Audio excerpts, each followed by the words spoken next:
देखिए, बिहार में चौथे चरण की शिक्षक बहाली की प्रक्रिया काफी तेज हो गई है। 2 चरणों में 1,12,000 से ज्यादा पदों पर शिक्षा विभाग शिक्षकों की नियुक्ति करेगा और अब तक शिक्षा विभाग को विभिन्न जिलों से 63,000 से अधिक रिक्तियां मिल चुकी है। शिक्षा विभाग की अगर माने तो सरकार के स्तर पर चौथे चरण की शिक्षक नियुक्ति परीक्षा जल्द शुरू करने के निर्देश दिए जा रहे हैं। शिक्षकों की बहाली को लेकर और अधिक जानकारी दे रहे हैं न्यूज 18 संवाददाता संजय कुमार।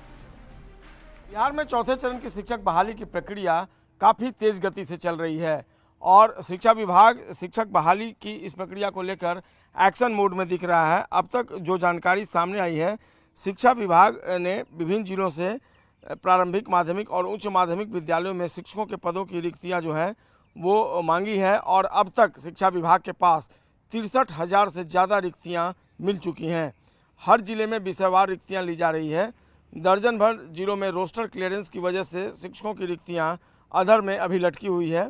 शिक्षा विभाग का अनुमान है कि सभी जिलों में प्राथमिक से लेकर उच्च माध्यमिक शिक्षकों के 1,12,000 से अधिक पदों की रिक्तियां मिलने की संभावना है। शिक्षा विभाग की माने तो सरकार के स्तर पर चौथे चरण यानी TRE-4 की शिक्षक नियुक्ति जल्द आरंभ करने का निर्देश दिया गया है। इसलिए सभी जिलों से रोस्टर क्लियरेंस के बाद प्राप्त रिक्तियों के आधार पर नियुक्ति प्रक्रिया शुरू कर दी जाएगी। सबसे पहले TRE-4 के बाद माध्यमिक शिक्षक पात्रता परीक्षा आयोजित होगी। इसके बाद शिक्षकों के पदों के विरुद्ध कुछ जो शेष रिक्तियाँ होंगी उसे 5वें चरण की शिक्षक नियुक्ति प्रक्रिया में शामिल किया जाएगा। इस प्रकार 2 चरणों में सरकारी विद्यालयों में 1,12,000 से ज़्यादा पदों पर शिक्षकों की बहाली होने की संभावना है। पहली बार शिक्षकों की नियुक्ति में डोमिसाइल नीति के तहत बिहार के अभ्यर्थियों को प्राथमिकता दी जानी है। फिलहाल विभाग स्तर पर शिक्षक नियुक्ति संबंधी शेड्यूल का प्रारूप तैयार किया जा रहा है। इससे संबंधित संशोधित नियमावली के गजट के साथ ही शिक्षकों की नियुक्ति में बिहारियों का कानून लागू हो गया है।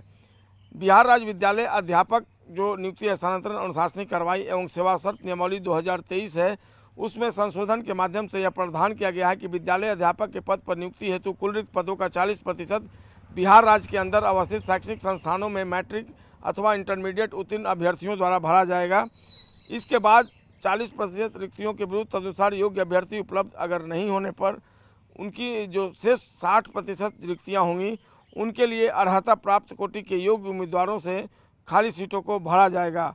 तो निश्चित तौर पर एक बड़ी पहल अब शिक्षा विभाग ने शुरू कर दी है और निश्चित तौर पर अब आने वाले दिनों में जो शिक्षक बहाली की प्रक्रिया शुरू होगी तो बिहार के बेरोजगार युवकों के लिए एक बड़ी सौगात होगी। ये बिहार सरकार